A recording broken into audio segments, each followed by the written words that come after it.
this shark could hold clues to the state of the underwater ecosystem in southern Florida's Biscayne Bay. Professor Catherine McDonald runs the University of Miami's Shark Research and Conservation Program. The goal of weekly expeditions like this is to better understand shark habitats. The samples that we took today help us answer questions about how this ecosystem is functioning now, but they will also help us answer questions about how it's changing in the face of the human-caused alterations that we know are coming in the future. Yes. 3, 2, 1, send it. McDonald has another passion too, getting women and girls excited about science.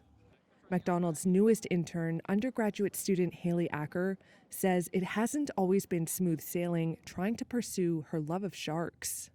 I have been obsessed with them since I was a little kid, and I've always lived near the water. I applied to numerous shark labs and tried to get my foot in the door, but it seemed that they only were selecting other males to be their volunteers and their helpers, and I believe that they just didn't think that I was smart enough or could do it, wasn't strong enough. And finally being able to come here and be given this opportunity to work with sharks and, work on my dream has been awesome, and I love that I'm finally able to prove myself. I get letters from young girls who are excited about shark science, sometimes just asking scientific questions, sometimes asking how they can grow up to be like me. And I think for my whole lab, answering those questions, responding to those girls is one of the things that we find really deeply rewarding.